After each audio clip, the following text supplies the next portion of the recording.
Yo, what's up? A quick video today reacting to a gameplay session from the developers of Broken Arrow from the other day. Here on the channel, they're playing and just showcasing one of the missions by the name of We Own the Night. And remember, this game's coming out now. Finally, a date confirmed for the release, June 19th, 2025, or I guess June 16th if you get the Advanced Edition or the Vanguard Edition, which gives you advanced access. That one's going to be $60 for the Advanced Access Deluxe thing and $50 for the base version of the game.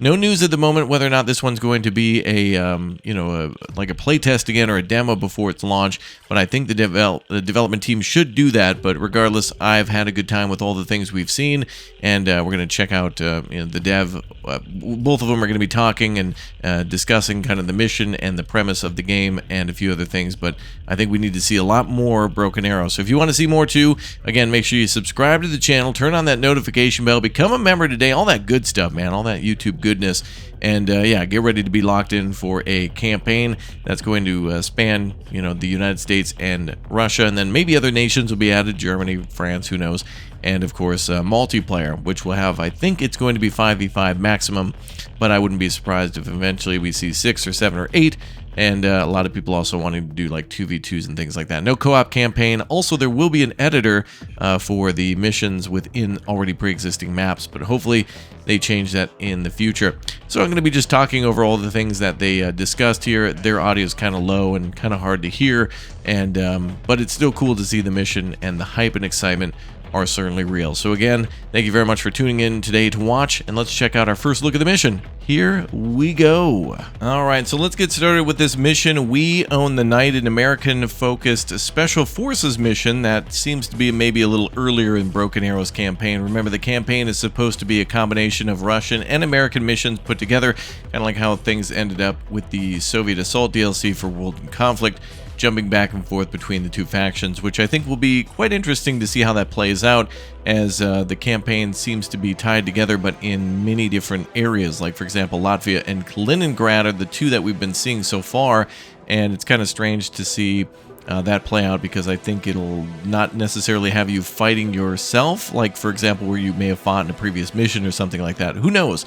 But regardless, this mission will be focused with American Delta Force, Rangers, and also some snipers and some highly stealthy helicopters, and is a mission where we're going to be looking for when we get a chance to play it, of course, a governor, I think they explained it as, but it seems to be more like a military commander, and the Russians got a bunch of stuff stored at a stadium that they're trying to load up on trucks, and for whatever reason, whenever I see this map, and when they explained it like that, I thought of the Verdansk map from like Call of Duty Warzone. So anyway, yeah, this seems to be a very cool mission of taking stealth helicopters up the canal and up the rivers to then try to get to some buildings, dropping your troops off in there, and then spreading out and creating a like a perimeter, and then starting to search for those forces. But this really is an incredible mission for showcasing how fragile helicopters are and how expensive they are too.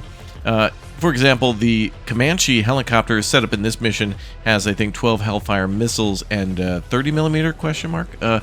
Autocannon on it. That it's just a glass cannon, and it's really great to be able to use a helicopter against infantry, but this one's set up to be more anti-vehicle, and you'll see it in action in just a little bit. But very cool that we can follow the river here and use the the shift control in order to make waypoints all the way up to the objective. And then, of course, there are supplies on those helicopters too. Logistics are a big part of Broken Arrow, and so the Chinook helicopter that you'll see in the back is hauling a ton of supplies too. And this will be great to replenish all of your troops. This is great for ammunition. And also another great thing that they mention offhand in the video here is that the Special Forces, although I'm not sure exactly which units, get 4 times smoke. In other words, when they're running around, you can actually hit a hotkey and they'll pop smoke and be able to hide from enemy forces for just a brief moment. And what's great about that is most units get like 1, some of them get 2, but with 4, Special Forces are going to be really great for jumping between buildings and being elusive if being pursued, and or possibly luring the enemy into a trap. But in these missions, it really does seem like the enemy infantry is relentless. In fact, one of the missions that I've been able to play recently is a mission for the VDV in Latvia, where the Russian forces are trying to take a nuclear power plant, occupy it, shut it down, and get out of there.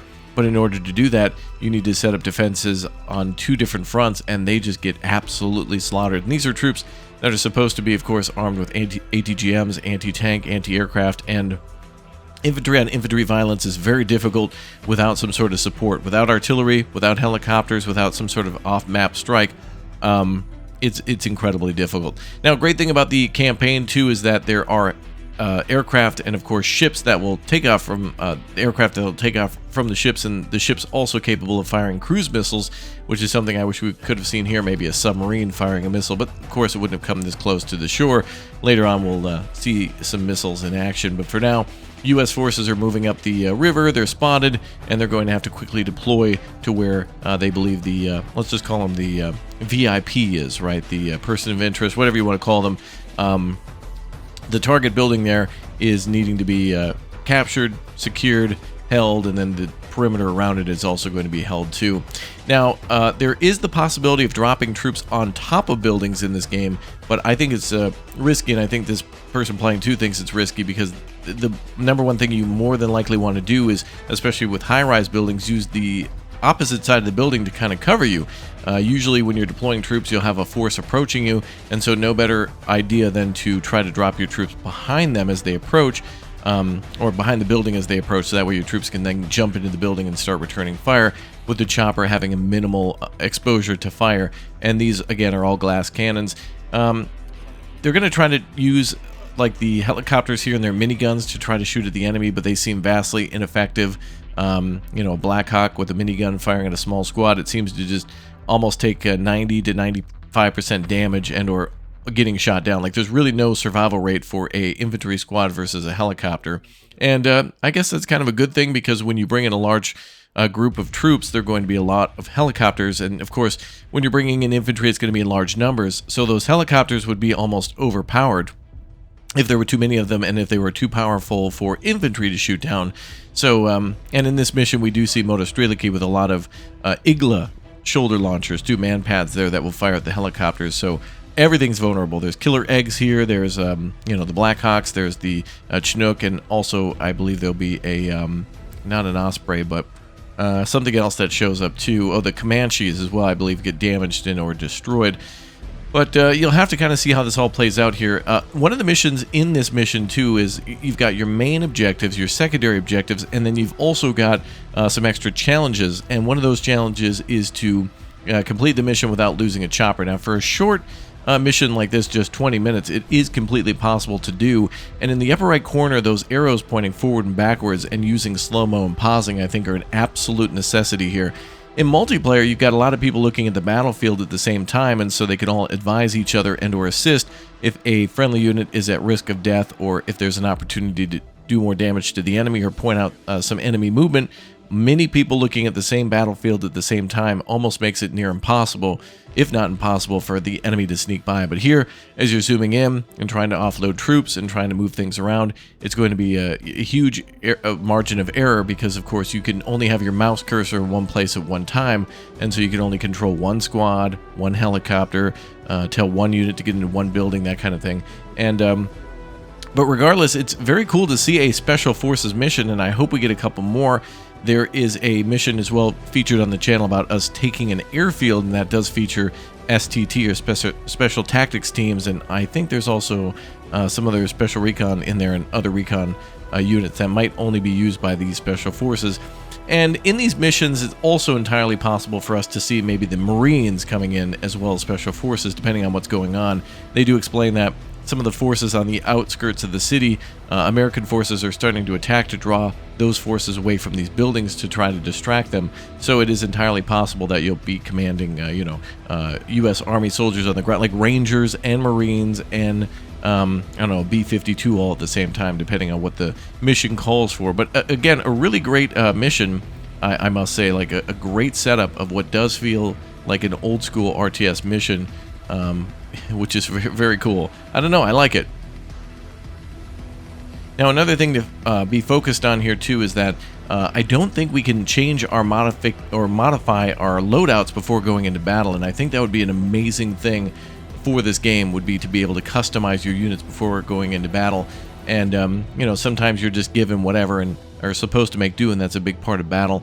and warfare. But honestly, some of your favorite units in multiplayer might be next to useless here in the campaign if they don't actually line up with the tactics that you like to deploy in multiplayer. And that's, of course, going to be a good thing to consider in multiplayer, is that the campaign and the tutorial also kind of act as a larger tutorial for the long run in multiplayer. And of course, as I may have mentioned before a few times on the channel, the editor is going to be a way for players to make missions within these already pre-existing maps. And I hope they allow map makers to make their own maps as well, because giving those tools to players who then might also happen to play City Skylines or some other city building game like Workers and Resources Soviet Republic, there could be some incredibly accurate and very cool cities made by players, and or just maps and urban settings and rural settings that people could play with, and that would be a very fascinating thing and keep the game very fresh, as maps might not be in short supply. But I think that will be the case here.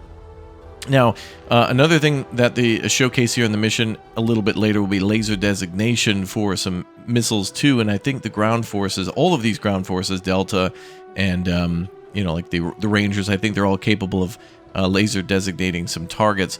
But all in all, very difficult to keep your helicopters alive. I think really slowing things down in this game to the slowest speeds and playing on a normal or high difficulty is going to mean that if you're going to try to minimize losses and maximize enemy losses and keep your KDR to like 2 or 2.5, some insane number like that, you need to make sure that you max out all the potential movement speeds that you can. Like, you need to make sure that you're moving all the time and securing everything that you can to try to keep your troops alive. And that also includes trying to keep them resupplied, so that way the unit's not wiped out. A unit doesn't count as being killed unless of course its health reaches 0 for like a tank, meaning it's destroyed or knocked out, and or a squad, which means that they're all dead. And so if you have an 8-man squad, 7 are dead, and you get them to a fob, resupply them and put them back into a building, surprise, surprise, no losses. And so it's all kind of calculated by total losses. Now, this mission also does not have, from what I've seen, an aircraft, and this very much mimics the Russian mission too, although this one's a little bit more mobile of going to a position then pushing out to capture several objectives. The Russian one is kind of the opposite, of holding those objectives and then pushing back or pulling back while artillery is also falling. And that is an incredibly dangerous situation in this game. Artillery and infantry versus infantry just destroy infantry. It seems like infantry, honestly, is the best at observing enemy movements and destroying enemy helicopters and light vehicles and tanks if they're in cover. But if they're against other infantry and if they're against artillery, it's over. And so now we're starting to see troops moving up. We're starting to see helicopters try to assist those units. And right there, a couple of the Chinooks being, or rather the Comanche being destroyed, which is very unfortunate. They would be more powerful in this mission if they had access to rockets. And this is an earlier build. It's like at the end of April, so they're over a month and a half away from releasing the game. And I think a lot of the missions could simply be tweaked by the developers allowing a player to bring in something else. The helicopter tab could easily be overwritten by allowing the player to have a helicopter that has missiles, or maybe an aircraft, or an extra recon. And there are recon units in this mission too, but it's very easy to see enemy units because there's either a big building or an open flat space. There's really like nowhere to hide. It's really inescapable. All right, a lot of missiles coming in. And remember, these helicopters too, getting them back to the initial launching point is important in this game too, because you get I think these choppers are about the price of an infantry squad. So every time that you're calling in just one squad, it's almost like 2, and if you lose the chopper, then you lose that chopper in the pool. And of course, you also, it takes a little time for that chopper to be replenished if you zero out, and then of course it's costly. And so, yeah, you always want to keep those things moving and shaking, I guess. All right, so units are all in really good defensive positions. I think the infantry is very versatile, but I'm seeing like Army Rangers barely able to take out a Motostreliki squad without almost being wiped out themselves. It's like they could wipe out a Motostreliki squad and only have about maybe 25% of their health left, so they'll lose 3/4 of their health just fighting a regular organized squad. I don't know. it might just come down to how it's set up in this mission. There's probably other factors to consider and other fire coming in from vehicles and things that we can't see. But there goes, more helicopters getting shot down. Again, helicopters are completely vulnerable to everything in this game. Small arms fire, missiles, of course, autocannons, those types of things. And I don't believe that weather or the nighttime affects any sort of vision in this game. If it were daytime, high noon, if it were raining, if it were snowing, all of these units would still be able to see everything as if it were high noon. This is just kind of an effect for the mission and or for the players. And so I think in multiplayer it should be kind of an always high noon situation. Like weather and stuff looks cool, and it certainly works out sometimes, but if it doesn't really affect things, I don't really want to see it, you know what I mean? So now I think the objective is the U.S. troops are taking the main building and are searching that, as well as they're going to try to see if there was another area where this guy was hiding, and then they're going into the basement of this main building and finding that there's tunnels, and so they're going through the tunnels and into the sewers to find that he popped out somewhere near, in a construction site somewhere near the stadium. And so before they do that, they need to make absolutely sure that there's no one else associated with this guy, and they need to lock down all these positions. So main objective here is to find and eliminate the VIP, and then to link up with the secondary objectives, to link up with all the other Delta Force units in the area, so that way they can kind of create a perimeter and make sure everything's taken care of.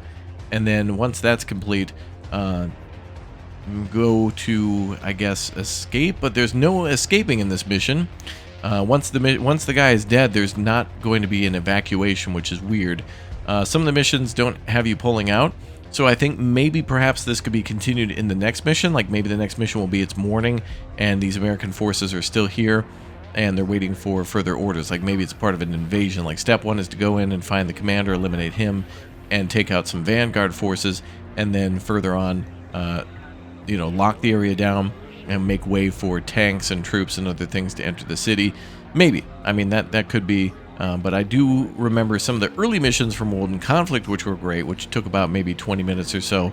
And the initial cutscenes here in the game are great, but there's no real characters to focus on. It just seems to be generic B-roll footage of choppers, being loaded up with troops, the choppers taking off and traveling towards their destination, and then arriving on scene to where then you get control and then can fly them to wherever you want to do.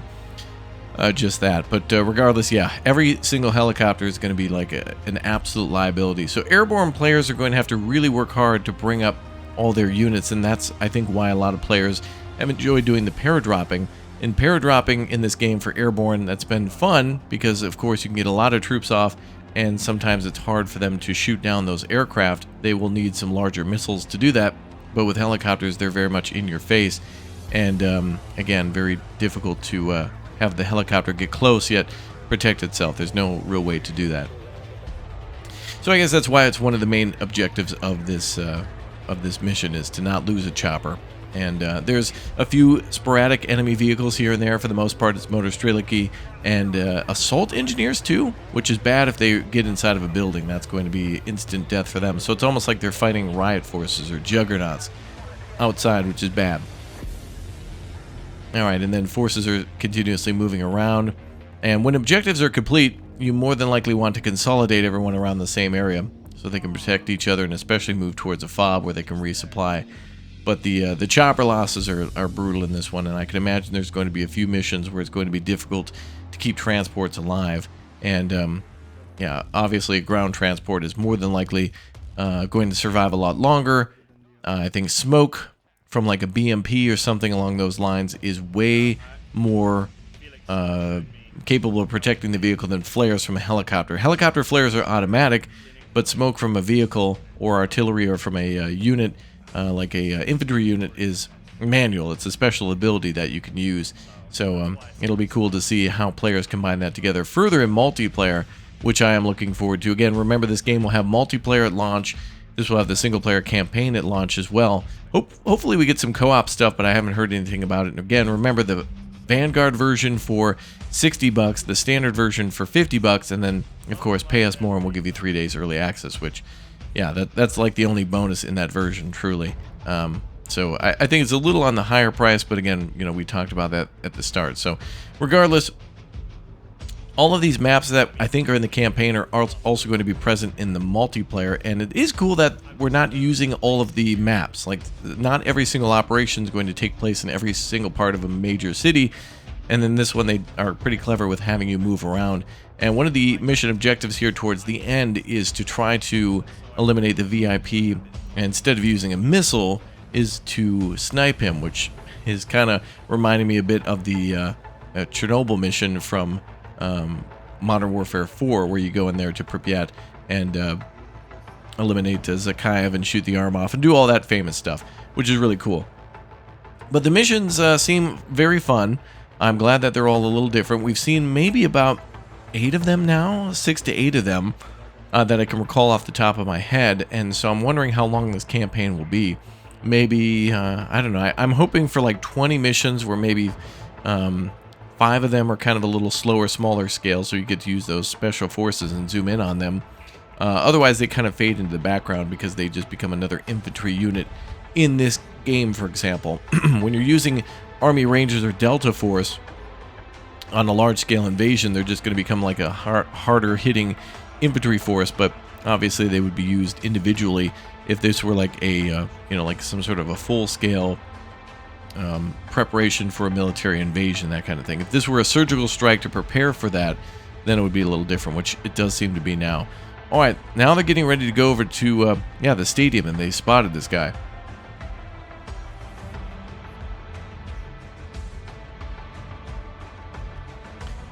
So now I think they're going to radio back and say, hey, we spotted this guy, and then they're going to call in some missiles, and it should be a pretty good time, I think.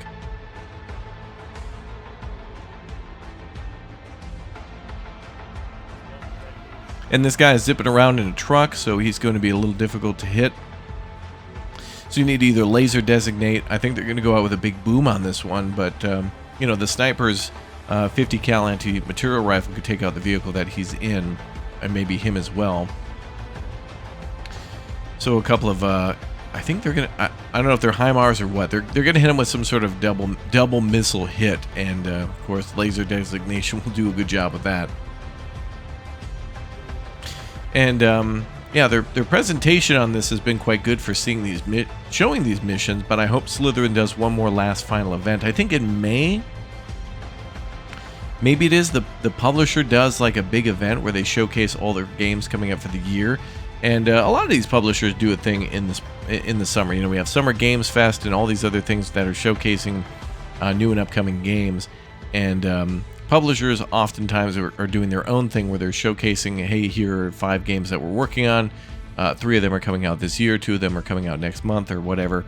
And hopefully they do something like that to show one last thing. But again, my thoughts on this game are that they absolutely need to do some sort of a last-minute play test to stress test those servers and kind of act as a last-minute marketing ploy, too, to get everybody involved.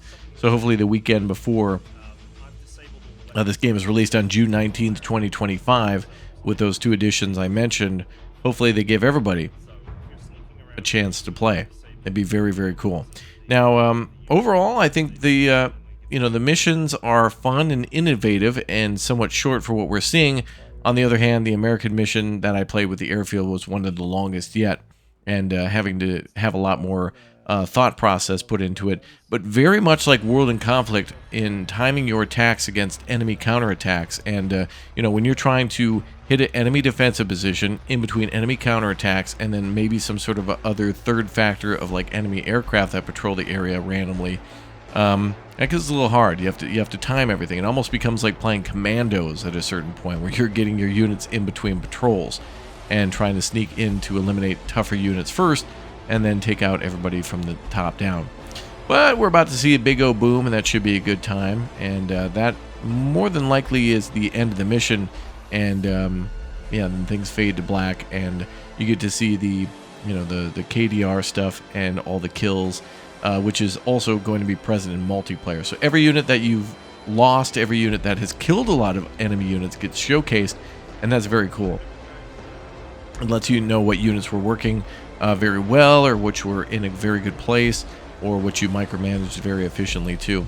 but a lot of it can come down to luck. You can, of course, win a battle by barely firing any shots, especially in multiplayer, if you're doing your best to try to keep an eye on the enemy and scout out and give as much recon as you can. And your allies, you got some expensive recon out, but your allies are doing a good job of bringing in airstrikes and artillery. You might not score as high, but without you, they wouldn't have been able to see where the enemy was and what they consisted of. And this mission does have a little bit of that with the recon forces. I think are there Army Ranger snipers, I believe, that are in this mission, and they do a good job of showcasing that recon is key, especially in the city and especially against other infantry. All right, well, that about does it for this mission. I wanted to keep it short and sweet, but I wanted to showcase this for anybody who missed our live stream the other day and just continue to hype this game up and glaze it, because I want it to be good, damn it. It's the only modern RTS game we have on the list for a while, and everything else is like World War II or Cold War, and I'll probably never get bored of the Second World War stuff, but I want some new modern stuff that really showcases whether or not it's this game or something along the line of Sea Power, which again is more Cold War still, but mods and other things will bring that up to date. There's some other submarine games and a few other things coming out that are trying to be more modern, and that's what I want to see. So anyway, let me know your thoughts on Broken Arrow down below. That pricing, are you going to get, is this a day one buy? Have you already pre-ordered it? Or are you going to wait for a sale? And if you do wait for a sale, is this something that you think you'll just play the campaign on and call it good? Or are you interested in multiplayer way down the line? Because, of course, remember, after a few months of multiplayer, a lot of the people who've already, including myself, I think, who've played a lot of the game, are going to be like, all right, cool, we played a bunch of multiplayer, that's it. And then move on to the next game until the next DLC is out. Again, remember, additional nations will be added to this game, but I'm curious to know if people get into this game 6 months, a year, 2 years later, there's going to be the Ultra Mega Deluxe Ultra Mega Pros who just wipe everybody out, or possibly big cheating problems with this game that are still unaddressed. Maybe that could be the case, and it won't be worth it. So there's always a risk, but I'm hoping that this will be, one of the greatest RTS games of our modern time, like literally of modern times, showcasing modern combat and warfare and vehicles and things like that. So, but yeah, short and sweet mission, short and sweet video. Overall, pretty good, and I hope to see everybody in the future for more Broken Arrow here on the channel, and I wish the devs the best launch that they can get, and a ton of, great updates coming down the line after they launch. They still have a month and a half to tweak things, so again, be very vocal down below in the comments section. They do watch these videos too. They're very active in listening to people on, social media, in their Discord, and here on these videos as well. So, and you'll probably see me over streaming on their store page too. So anyway, I'll leave the developers YouTube channel link down below. They streamed, of course, on their Twitch channel for the publisher, for Slytherin, so I'll give them some credit too. And thank you very much, everybody, for watching. I hope you all have a wonderful good afternoon, good evening, and good night, and we will see you on June 19th, 2025 for the finally Big O launch of Broken Arrow. Now remember, 3 days early access for everybody who gets the deluxe edition, so you might be seeing things on June 16th, but for everybody who's watched this far, here's the deal. If I get additional keys to this game, they're going to you. So let me know I'm in down below in the comments section, and we'll be dropping those on our Discord or in our live streams or something like that too, so everybody can get in on the fun, because we're likely going to get access early, so we'll see if it's a good one. All right, I'll see you when I see you. Thank you very much for watching. Thanks for your comments, and until next time, Raptor out. Have a good one, everybody. Bye.